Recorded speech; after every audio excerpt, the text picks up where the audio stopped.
Good morning, friends from the crazy house.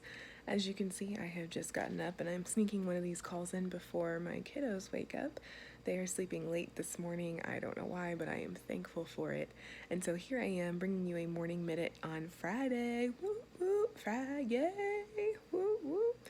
You know, it's funny that I feel that way about a Friday, even though I'm working from home and things have seemed like it never stops. And so like usually on Fridays I'm coming home from the office, and so I'm really happy that I'm leaving work for the week. But now that I'm working from home, it feels like work never ends, and so I don't really know why I still get excited about Fridays, but I'm looking forward to the weekend. I'm looking forward to the space to just turn my computer off and to still get a little rest and renewal. And this morning and then over the past couple of days, I have been really thinking about the changes that we have gone through in the last 6 weeks. And yes, it has been 6 weeks, which seems absolutely insane that we have been experiencing this pandemic, this process, this stay at home, work from home, kids at home thing for that long. And I know at the beginning we were all freaking out and we were all really overwhelmed. There was a lot of tears at my house, at least. There was a lot of tears. There were a lot of bad days. There was a lot of unknown, a lot of fear. For me, because I respond to fear and unknown with a desire and a need to find structure, there was a lot of creating these beautiful homeschool plans and spending time making sure I knew what our week looked like and meal planning and doing all of these things to prepare for what I could control during the unknown. And I realized in the last week or so that most of those plans have gone completely out the window, and that instead of using what I can control, I'm focusing on more of like a spiritual health, more of just a mental health focus in my house. And it's not so much about getting things done as it is about just making sure we are all doing okay. And I think that's been a good step for my house. I think that we still have enough structure that I'm not going crazy, but that our focus has shifted. But I've also noticed how communication and how like the needs of others, or at least the communication of those needs, the number of texts or the number of phone calls or the number of video participants or the number of like people reaching out in any kind of way, right, has decreased. And so I find that really interesting as we've gone through this process, that in some ways we are all shifting our normal.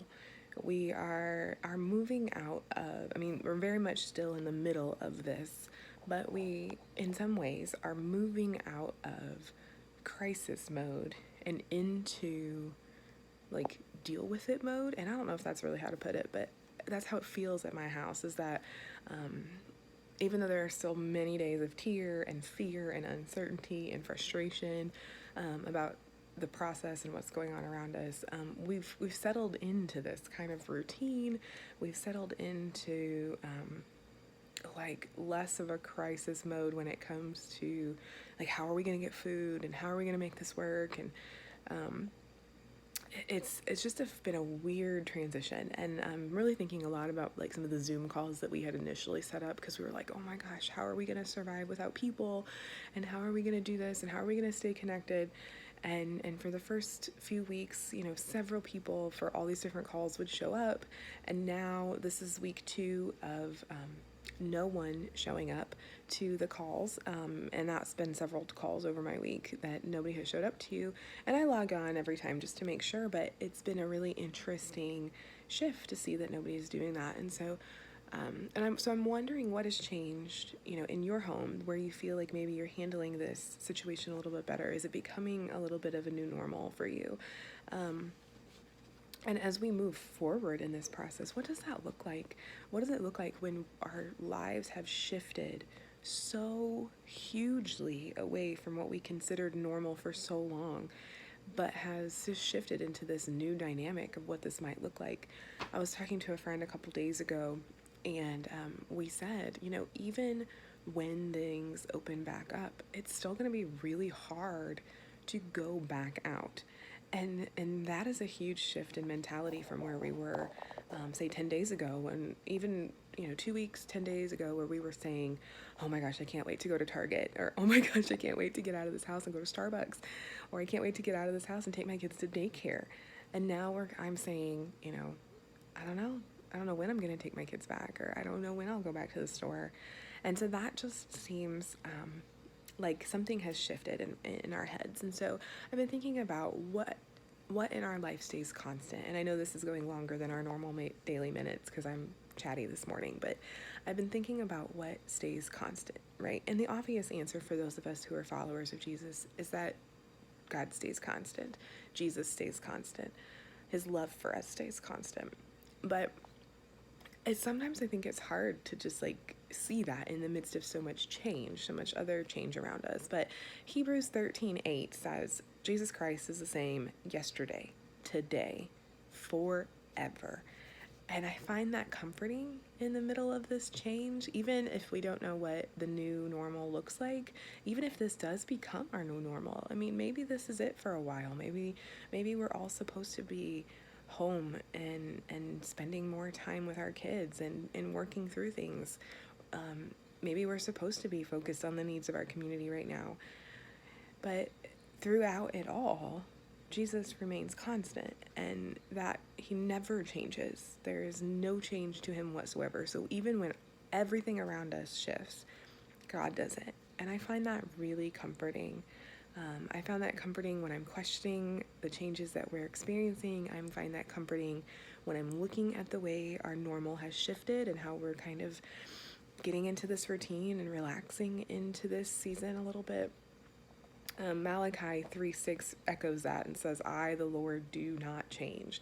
I think it's just really cool that there are multiple places in the Bible where God makes it clear that he is a constant, always, forever, Alpha, Omega, beginning and end.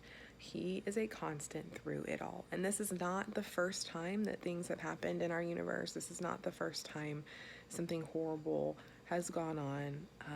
And we, as Christians, have that hope that God will be with us through all of these seasons and give us strength to adapt as we're seeing already.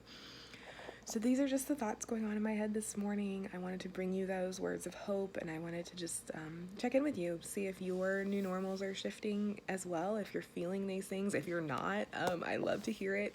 If you're one of those people I'm talking about who hasn't been on a call lately and you haven't been on because you forgot, that's totally cool. Hop on if you need to hop on. We're going to keep having them at least for another week, and then we'll maybe reshift and see what people need.